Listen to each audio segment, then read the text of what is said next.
నమస్కారం ఘంటారావానికి స్వాగతం. ముందుగా ప్రధాన అంశాలు. లోక్సభలో యాంటీ పేపర్ లీక్ బిల్లు ప్రవేశపెట్టిన జితేంద్ర సింగ్, విపక్షాల ఆందోళనతో సాగని చర్చ.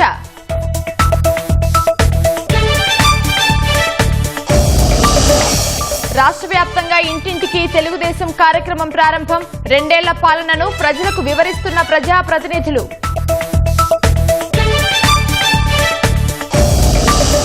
తమ్మినేని సీతారాం కుమారుడికి హైకోర్టులో చుక్కెదురు. భూమి అక్రమ రిజిస్ట్రేషన్ కేసులో బెయిల్ ఇచ్చేందుకు నిరాకరణ.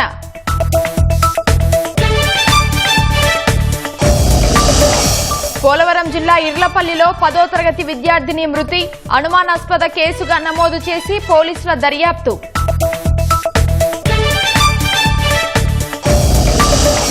హైడ్రా కమిషనర్ రంగనాథ్ను తొలగించాలన్న తెలంగాణ హైకోర్టు. ఉత్తర్వులు ఇన్నిసార్లు ధిక్కరించడం సరికాదని వ్యాఖ్య.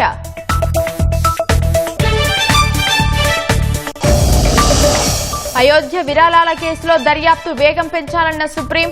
2 వారాల్లోగా సమగ్ర నివేదిక ఇవ్వాలని ఆదేశం.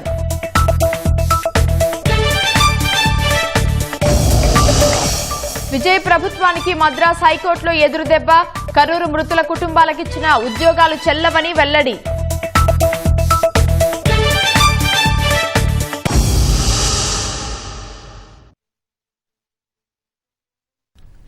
పబ్లిక్ పరీక్షల్లో అక్రమాల నిరోధానికి రూపొందించిన చట్ట సవరణ బిల్లును కేంద్ర ప్రభుత్వం లోక్సభలో ప్రవేశపెట్టింది.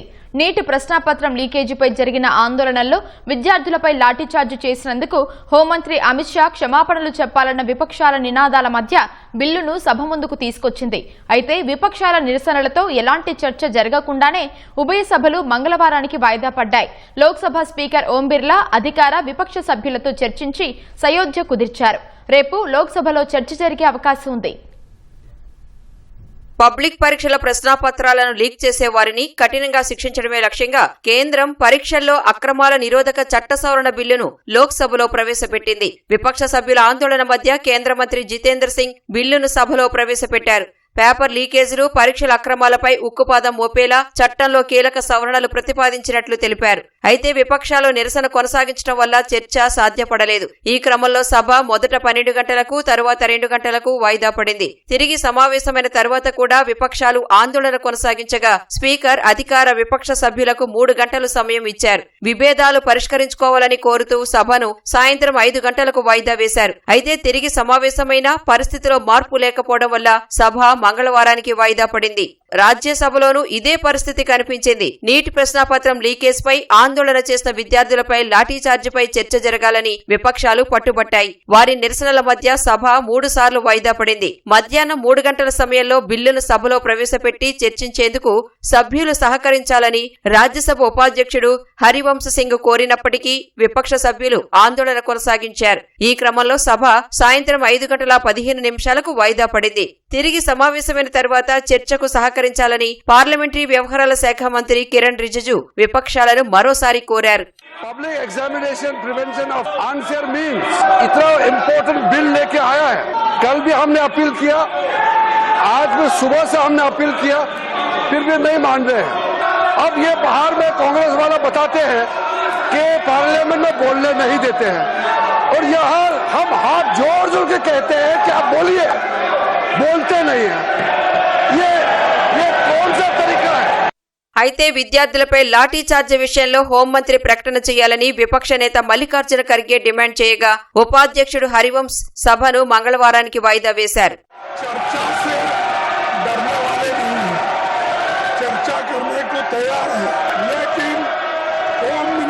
सदन में आके स्टेटमेंट करना चाहिए और उन्होंने जो लाठी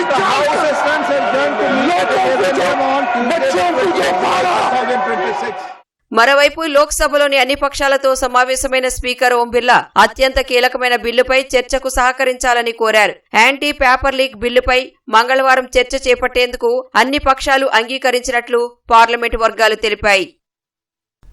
నీటి పరీక్షలను ఆన్లైన్ విధానంలో నిర్వహించే అంశంపై కేంద్రం ఏర్పాటు చేసిన నిపుణుల కమిటీ ఇచ్చే సూచనలను పరిశీలిస్తామని సుప్రీంకోర్టు స్పష్టం చేసింది. ఈ విషయంలో చాలా అంశాలను పరిగణలోకి తీసుకోవాల్సి ఉందని పేర్కొంది. నీటిపై టాస్క్ ఫోర్స్ ఏర్పాటు చేస్తూ కేంద్రం తీసుకున్న నిర్ణయాన్ని solicitor general Tushar Mehta supreme court దృష్టికి తెచ్చారు. ఆన్లైన్ పరీక్షల నిర్వహణ కోసం నిష్ణాతులైన నందన్ నీలేకని నేతృత్వంలో ఉన్నత స్థాయి టాస్క్ ఫోర్స్ ను ఏర్పాటు చేసిందని, ఈ విషయాన్ని ప్రధాని స్వయంగా పర్యవేక్షించారని తెలిపారు. భౌతిక విధానం నుంచి ఆన్లైన్ కు మారే క్రమంలో కొన్ని సూచనలు అవసరమని సుప్రీంకోర్టు అభిప్రాయం వ్యక్తం చేసింది. సైబర్ సెక్యూరిటీ, డేటాబేస్ భద్రతతో పాటు డేటా స్టోరేజ్ అత్యంత కీలకమని, దీనికోసం అదనపు రక్షణ చర్యలు తీసుకోవాలని స్పష్టం చేసింది. నందన్ నీలేకని నేతృత్వంలోని టాస్క్ ఫోర్స్ ఏ సిఫార్సులు చేస్తోందో చూద్దామని తెలిపిన కోర్టు ఈ పిటిషన్ను ఇప్పటికే విచారణలో ఉన్న పాత పిటిషన్లకు జత చేస్తూ ఆదేశాలు జారీ చేసింది. నీటి వ్యవహారంలో ఆందోళనలు చేసిన విద్యార్థులపై నమోదు చేసిన కేసులన్నింటినీ రేపటిలోగా ఉపసంహరించుకోవాలని కాక్రోచ్ జనతా పార్టీ ప్రభుత్వానికి అల్టిమేటం జారీ చేసింది. ఈ విషయంలో లిఖితపూరిత హామీని రేపటిలోగా అందించకపోతే తర్వాతి కార్యాచరణను ప్రకటిస్తామని సీజేపీ హెచ్చరించింది. ప్రభుత్వం హామీ ఇవ్వడం వల్లే నిరసనను విరమించామని, ఇప్పుడు విశ్వాసఘాతుకానికి పాల్పడవద్దని సీజేపీ ప్రతినిధి సౌరవ్ దాస్ ఎక్స్లో పోస్టు చేశారు. ముఖ్యంగా అస్సాం, బెంగాల్, బీహార్లలో విద్యార్థులపై చర్యలు తీసుకుంటున్నట్లు తమకు సమాచారం అందుతోందని, నిరసనల కంటే చర్చలకే ప్రాధాన్యమిచ్చే యువత విశ్వాసాన్ని ఇది దెబ్బతీస్తోందని తెలిపారు. దేశవ్యాప్తంగా నిర్బంధంలో ఉన్న ఆందోళనకారులను విడిపించేందుకు ఇప్పటికే న్యాయవాదులతో తమ బృందం సమన్వయం చేసుకుంటోందని వివరించారు. పరిస్థితులకు అనుగుణంగా కేంద్ర ప్రభుత్వంతో పాటు అన్ని ఎన్డీఏ పాలిత రాష్ట్ర ప్రభుత్వాలు సద్భావనతో వ్యవహరిస్తాయని ఆశిస్తున్నట్లు తెలిపారు. సామాజిక కార్యకర్త సోనం వాంగ్చుక్ గురుగ్రామ్లోని మేదాంత ఆసుపత్రి నుంచి డిశ్చార్జి అయ్యారు. అక్కడి నుంచి నేరుగా ఢిల్లీలోని రాజ్ఘాట్ కు చేరుకున్న ఆయన మహాత్ముని సమాధిని వద్ద తెలుపు వస్త్రం ఉంచి నివాళులర్పించారు. నీటి ప్రశ్నాపత్రం లీకేజీకి బాధ్యత వహిస్తూ ధర్మేంద్ర ప్రధాన్ తన పదవికి రాజీనామా చేయాలని డిమాండ్ చేస్తూ గత నెల 28న వాంగ్చుక్ నిరాహార దీక్ష చేపట్టారు. దాదాపు 26 రోజుల పాటు ఆయన దీక్ష కొనసాగించారు. ఆయన లేవనెత్తిన డిమాండ్లను నెరవేరుస్తామని కేంద్ర మంత్రులు హామీ ఇవ్వడంతో గత గురువారం రాత్రి నిరాహార దీక్షను విరమించారు. ఢిల్లీ నుంచి నేరుగా లద్దాఖ్ వెళతారని ఆయన బృందం తెలిపింది.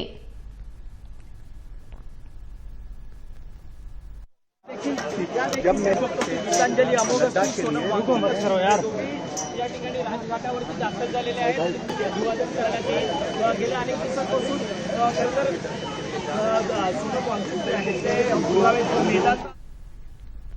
అయోధ్య రామాలయంలో విరాళాల దుర్వినియోగ ఆరోపణలపై విచారణ సందర్భంగా సుప్రీంకోర్టు కీలక వ్యాఖ్యలు చేసింది. ఈ ఘటనపై 2 వారాల్లోగా సమగ్ర నివేదిక సమర్పించాలని ప్రత్యేక దర్యాప్తు బృందాన్ని ఆదేశించింది. ఐజీఎస్ కిరణ నేతృత్వంలో 4 సభ్యుల బృందం విరాళాల దుర్వినియోగంపై దర్యాప్తు చేస్తోందని ఉత్తరప్రదేశ్ ప్రభుత్వం తరఫున సొలిసిటర్ జనరల్ తుషార్ మెహతా ధర్మాసనం దృష్టికి తీసుకొచ్చారు. ఈ సందర్భంగా జోక్యం చేసుకున్న సీజేఐ జస్టిస్ సూర్యకాంత్ సిట్లో 5వ సభ్యుడిగా ఫోరెన్సిక్ ఆడిటర్ను కూడా చేర్చాలని ఆదేశించారు. విరాళాల నిధుల మళ్లింపు, రికార్డు తనిఖీకి ఫోరెన్సిక్ నిపుణుడి అవసరం ఉందని అభిప్రాయం వ్యక్తం చేశారు. ఈ వ్యవహారంపై దర్యాప్తును వేగవంతం చేయాలని సిట్ను ఆదేశించిన ధర్మాసనం 2 వారాల్లో దర్యాప్తు పురోగతిపై సమగ్ర నివేదిక సమర్పించాలని ఆదేశించింది. విరాళాల వివరాలను వెబ్సైట్లో పెట్టాలన్న పిటిషనర్ విజ్ఞప్తిని ధర్మాసనం తోసిపుచ్చింది. సిట్ ఇచ్చే నివేదిక ఆధారంగా తదుపరి చర్యలపై నిర్ణయం తీసుకుంటామని తెలిపింది. తదుపరి విచారణ 2 వారాలకు వాయిదా వేసింది.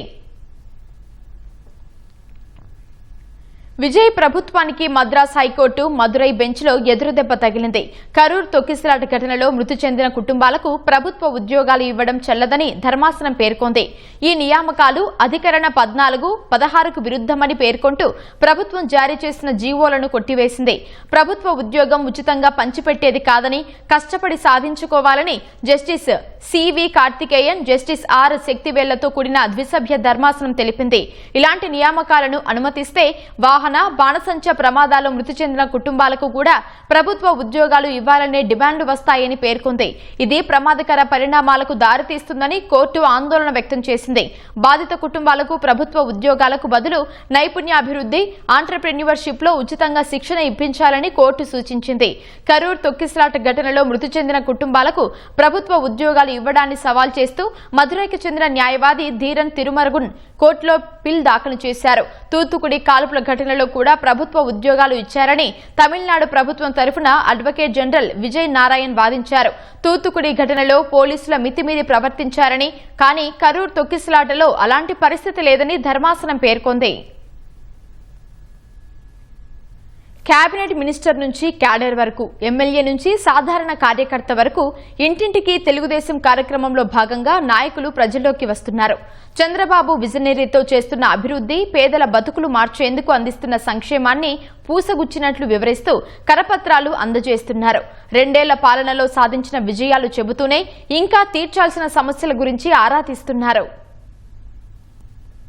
కూటమి ప్రభుత్వం 2 ఏళ్లలో చేపట్టిన అభివృద్ధి సంక్షేమ కార్యక్రమాలను వివరించేందుకు తెలుగుదేశం నాయకులు, కార్యకర్తలు ఇంటింటికి వస్తున్నారు. హోంమంత్రి అనిత అనకాపల్లి జిల్లా పాయకరావుపేట మండలం పాలుమాన మత్స్యకార గ్రామంలో పర్యటించారు. ఒక్కొక్కరిని ఆప్యాయంగా పలకరిస్తూ సమస్యలు అడిగి తెలుసుకున్నారు. పార్వతీపురం మన్యం జిల్లా పాచిపెంట మండలంలోని జీలికవలస, సీతంపేట గ్రామాల్లో మంత్రి సంధ్యారాణి పర్యటించారు. మహిళలతో ఆప్యాయంగా మాట్లాడి సమస్యలపై ఆరా తీశారు. నెల్లూరు జిల్లా ఆత్మకూరులోని ముస్తాపురంలో పర్యటించిన మంత్రి ఆనం రామనారాయణ రెడ్డి పలు అభివృద్ధి కార్యక్రమాలకు శంకుస్థాపన చేశారు. ఇంటింటికి వెళ్లి ప్రభుత్వం అందిస్తున్న సంక్షేమ పథకాలు, అభివృద్ధి కార్యక్రమాల గురించి వివరించారు. విజయనగరం జిల్లా గజపతినగరం నియోజకవర్గంలోని మరుపల్లిలో మంత్రి కొండపల్లి శ్రీనివాస్ ఇంటింటికి వెళ్లి కూటమి పాలనను వివరించారు. చిరు వ్యాపారుల దగ్గరకు వెళ్లి సమస్యల గురించి అడిగి తెలుసుకున్నారు. కూటమి గవర్నమెంట్ అధికారంలోకి 2 సంవత్సరాలు పూర్తయిన కారణంగా కంపల్సరీగా ఒక జవాబుదారీతనంతో ప్రతి ఒక్క విలేజ్ లోకి వెళ్లి అభివృద్ధి కార్యక్రమాల గురించి, సంక్షేమ కార్యక్రమాల గురించి వివరించి చెప్తూనే ఈ రోజు వాళ్ళ తాలూకు ఇంకా ఏదైనా నీడ్స్ ఉన్నాయని తెలియజేసుకోవడానికి ఈ రోజు ఒక ఇంటింటికి తెలియజేసి ఒక కార్యక్రమాన్ని కూడా ఏర్పాటు చేసుకోవడం జరిగింది. 45 రోజులు ప్రతి ఇంటికి వెళ్లి వాళ్ళ క్షేమ సమాచారాలు కనుక్కొని వాళ్ళకి సంక్షేమ అభివృద్ధి కార్యక్రమాలు ఎంతవరకు అందుతున్నాయని, వాళ్ళకి ఇంకా ఎవరికైనా అందకపోతే ఆ వివరాలు తీసుకొని ఈ రోజు రోడ్లు వేయడం గాని, అభివృద్ధి కార్యక్రమాలు చేయడం గాని, త్రాగునీరు గాని, సాగునీరు గాని, విద్యకు గాని, వైద్యానికి గాని ఎక్కడ ఎటువంటి ఇబ్బంది లేకుండా కూటమి ప్రభుత్వం తీసుకుంటున్నటువంటి చర్యలు గాని, ఇస్తున్నటువంటి సంక్షేమ అభివృద్ధి గాని ప్రజలందరికీ వివరించడానికి ఈ 2 సంవత్సరాలు సంక్షేమ అభివృద్ధి ఫలాలు కూడా ప్రజలందరికీ కూడా ఎంత చక్కగా అందుతున్నాయని చూడడానికి కూడా ప్రతి గ్రామం వెళ్తున్నాం. గుంటూరు జిల్లా తెనాలిలో పర్యటించిన ఎమ్మెల్సీ ఆలపాటి రాజేంద్ర ప్రసాద్ ఇంటింటికి వెళ్లి కరపత్రాలు అందజేశారు. కూటమి 2 ఏళ్ల పాలన గురించి వివరించారు. పల్నాడు జిల్లా అమరావతి మండలం లేమల్లె గ్రామంలో పర్యటించిన ఎమ్మెల్యే భాష్యం ప్రవీణ్ ఇంటింటికి వెళ్లి 2 ఏళ్ల ప్రగతి గురించి వివరించారు. ప్రకాశం జిల్లా దర్శిలో పర్యటించిన టీడీపీ నియోజకవర్గ ఇన్ఛార్జ్ గొట్టిపాటి లక్ష్మి ప్రజలను అడిగి సమస్యలపై ఆరా తీశారు. తాగునీటి, డ్రైనేజీ, పింఛన్ల సమస్యలు పరిష్కరిస్తామని హామీ ఇచ్చారు. అనంతపురం జిల్లా గుమ్మగట్ల మండలం తాళ్లకేర గ్రామంలో ఎమ్మెల్యే కాల్వ శ్రీనివాసులు ఇంటింటికి తెలుగుదేశం కార్యక్రమం చేపట్టారు. ముందుగా పార్టీ పెట్టినప్పటి నుంచి సేవలందిస్తున్న నాయకులను సత్కరించి ఆశీర్వాదం తీసుకున్నారు. అనంతరం ఇంటింటికి వెళ్లి అభివృద్ధి, సంక్షేమం వివరించారు. శ్రీ సత్యసాయి జిల్లా గుడిబండలో పర్యటించిన ఎమ్మెల్యే ఎంఎస్ రాజు మౌలిక వసతుల సమస్యలపై ఆరా తీశారు. వెంటనే పరిష్కరించాలని అధికారులను ఆదేశించారు. ఆ తర్వాత కేజీబీవీ హాస్టల్ భవనాన్ని ప్రారంభించారు. నంద్యాల జిల్లా డోన్లో ఎమ్మెల్యే కోట్ల జయప్రకాష్ రెడ్డి ఇంటింటికి ప్రచారం కార్యక్రమం చేపట్టారు. ప్రజలతో మాట్లాడి పథకాలు అందుతున్నాయా లేదా అని ఆరా తీశారు. పశ్చిమ గోదావరి జిల్లా అత్తిలి మండలం కె సముద్రపుగట్టు గ్రామంలో పర్యటించిన ఎమ్మెల్యే ఆరిమిల్లి రాధాకృష్ణ కూటమి ప్రభుత్వం చేసిన అభివృద్ధి, సంక్షేమానికి సంబంధించిన కరపత్రాలు ఇంటింటికి పంపిణీ చేశారు. అనకాపల్లి జిల్లా నర్సీపట్నంలో శాసనసభాపతి అయ్యన్నపాత్రుడు సతీమణి చింతకాయల పద్మావతి, కుమారుడు చింతకాయల రాజేష్ ఇంటింటికి ప్రచారం కార్యక్రమం చేపట్టారు. 22 వార్డులో 50 లక్షల రూపాయలతో చేపట్టిన సిమెంట్ రోడ్లను ప్రారంభించారు. ఎల్నినో గురించి రైతులకు అవగాహన కల్పించాలని ముఖ్యమంత్రి చంద్రబాబు అధికారులను ఆదేశించారు. ఆర్టీజీఎస్ కేంద్రం నుంచి వివిధ శాఖల పనితీరుపై ముఖ్యమంత్రి సమీక్ష నిర్వహించారు. ఎల్నినో సమయంలో వేసుకునే పంటలపై రైతులకు అవగాహన కల్పించాలన్నారు. పంటల బీమా యాక్షన్ ప్లాన్ అమలు చేయాలని నిర్దేశించారు. ఆలూరు పర్యటనలో ఉద్యోగుల పనితీరు, క్షేత్రస్థాయిలో ప్రజల నుంచి వచ్చిన స్పందనను చంద్రబాబు ప్రస్తావించారు. రంపచోడవరం విద్యార్థిని శివాని మృతిపై ఆవేదన వ్యక్తం చేశారు. విద్యార్థుల మానసిక ఆరోగ్యాన్ని పరిశీలించేందుకు సైకోమెట్రిక్ టెస్టులు చేయించాలని విద్యాశాఖ ఆదేశించిందని ముఖ్యమంత్రికి అధికారులు నివేదించారు. విద్యార్థుల మానసిక పరిస్థితి అంచనా వేసేందుకు నిపుణుల సేవలు తీసుకోవాలని, ఉపాధ్యాయులకు అవసరమైన శిక్షణ ఇవ్వాలని ముఖ్యమంత్రి ఆదేశించారు. భోగాపురం ఎయిర్పోర్టు ప్రారంభోత్సవ ఏర్పాట్లపై సీఎం చంద్రబాబు ఉన్నత స్థాయి సమీక్షలో నిర్వహించారు. ఆగస్టు 1న ప్రధాని మోదీ చేతుల మీదుగా భోగాపురం ఎయిర్పోర్టు ప్రారంభం కానుంది. ఈ వేడుకను విజయవంతం చేసేందుకు అధికారులకు సీఎం కీలక ఆదేశాలు జారీ చేశారు. భద్రత, ట్రాఫిక్, అతిథుల స్వాగత ఏర్పాట్లపై సమీక్షించారు. ప్రతి శాఖ సమన్వయంతో వ్యవహరించాలని సూచించారు. ప్రధాని పర్యటన ఏర్పాట్లను నిర్దిష్ట గడువులో పూర్తి చేయాలని ఆదేశించారు. వైసీపీ నేత మాజీ స్పీకర్ తమ్మినేని సీతారాం కుమారుడికి హైకోర్టులో ఎదురుదెబ్బ తగిలింది. తమ్మినేని కుమారుడు నాగ్కు ముందస్తు బెయిల్ ఇచ్చేందుకు హైకోర్టు నిరాకరించింది. నాగ్ వేసిన అనుబంధ పిటిషన్ను కొట్టివేసింది. ఫోర్జరీ దస్త్రాలతో విలువైన భూములు అక్రమంగా రిజిస్ట్రేషన్ చేయించుకున్న కేసులో రక్షణ కల్పించాలని నాగ్ పిటిషన్ వేశారు. ఇదే కేసులో తమ్మినేని సీతారాం భార్య వాణికి హైకోర్టు మధ్యంతర బెయిల్ మంజూరు చేసింది. ఎప్పుడు పిలిస్తే అప్పుడు పోలీసు విచారణకు హాజరు కావాలని ఆదేశించింది. మద్యం కుంభకోణం కేసులో వైసీపీ నేత చెవిరెడ్డి భాస్కర్ రెడ్డికి సుప్రీంకోర్టులో ఎదురుదెబ్బ తగిలింది. ఈ కేసులో ఏ3గా ఉన్న దొడ్డా వెంకట సత్యప్రసాద్ ముందస్తు బెయిల్ను రాష్ట్ర ప్రభుత్వం వ్యతిరేకించకపోవడాన్ని సవాల్ చేస్తూ చెవిరెడ్డి భాస్కర్ రెడ్డి సుప్రీంకోర్టులో పిటిషన్ వేశారు. సత్యప్రసాద్కు ముందస్తు బెయిల్ వచ్చాక అప్రూవర్గా మార్చి తప్పుడు సాక్ష్యాల సృష్టికి ప్రయత్నిస్తోందని చెవిరెడ్డి పేర్కొన్నారు. ఇందులో విచారించాల్సిన అంశాలేవీ లేవన్న సీజేఐ ధర్మాసనం పిటిషన్కు డిస్మిస్ చేసింది. హైడ్రా కమిషనర్ రంగనాథ్కు తెలంగాణ హైకోర్టులో గట్టి ఎదురుదెబ్బ తగిలింది. హైడ్రా కమిషనర్ పోస్టు నుంచి ఆయన్ను తప్పించాలని తెలంగాణ సీఎస్ను ఆదేశించింది. రంగనాథ్పై 63 కోర్టు ధిక్కరణ పిటిషన్లు ఉన్నాయని ఉన్నత న్యాయస్థానం గుర్తు చేసింది. ఉన్నతాధికారిగా ఉన్న ఆయన కోర్టు ఉత్తర్వులను ఇన్నిసార్లు ధిక్కరించడం సరికాదంది. మేడ్చల్, మల్కాజిగిరి జిల్లా లోతుకుంట పరిధిలోని 40 ఎకరాల భూమికి సంబంధించి ధిక్కరణ కేసుపై తెలంగాణ హైకోర్టు విచారణ చేపట్టింది. ఈ సందర్భంగా హైడ్రా కమిషనర్ అఫిడవిట్ దాఖలు చేస్తూ బేషరతుగా క్షమాపణలు చెప్పారు. కోర్టులు దేశ న్యాయ వ్యవస్థపై ఎంతో నమ్మకం, అత్యున్నత గౌరవం ఉన్నాయని అందులో పేర్కొన్నారు. లోతుకుంట భూమిలోకి హైడ్రా సిబ్బంది ప్రవేశించలేదని, ఎలాంటి కూల్చివేతలు లేదా ఇతర చర్యలు చేపట్టలేదని అఫిడవిట్లో స్పష్టం చేశారు. రంగనాథ్ వ్యవహార శైలిపై హైకోర్టు ఘాటు వ్యాఖ్యలు చేసింది. ఒకే ఒక్క అధికారిపై ఇన్ని కోర్టు ధిక్కరణ పిటిషన్లు ఎందుకు వస్తున్నాయని ప్రశ్నించింది. నిబంధనలు పాటించకుండా కోర్టు ఇచ్చిన మధ్యంతర ఉత్తర్వులను పక్కనబెట్టి వ్యవహరించడం వల్లే కదా అని నిలదీసింది. హైడ్రా కమిషనర్ రంగనాథ్ను తక్షణమే ఆ పోస్టు నుంచి తప్పించాలంటూ తెలంగాణ సీఎస్ సంజయ్ జాజుకు ఆదేశాలు జారీ చేసింది. పశ్చిమాసియాలో ఉద్రిక్తతలు తగ్గడం సహా ముడిచమురు ధరలు కాస్త దిగొచ్చిన వేళ దేశీయ స్టాక్ మార్కెట్లు లాభాల బాట పట్టాయి. వరుసగా 5 సెషన్లలో నష్టాలు చవిచూసి 2092 పాయింట్ల మేర తగ్గిన సెన్సెక్స్ ఇవాళ 776 పాయింట్లు పెరిగింది. ఉదయం క్రితం ముగింపు కంటే సుమారు 550 పాయింట్ల ఎగువన 76,609 పాయింట్ల వద్ద బీఎస్సీ సూచీ ప్రారంభమైంది. మొదట్లో 76,518 పాయింట్ల కనిష్ట స్థాయి నమోదు చేసింది. తర్వాత కొనుగోళ్ల మద్దతుతో 76,901 పాయింట్ల గరిష్ట స్థాయికి చేరింది. చివరికి 76,836 పాయింట్ల వద్ద స్థిరపడింది. జాతీయ స్టాక్ ఎక్స్చేంజి సూచీ నిఫ్టీ 228 పాయింట్లు పెరిగి 23,996 పాయింట్ల వద్ద ముగిసింది.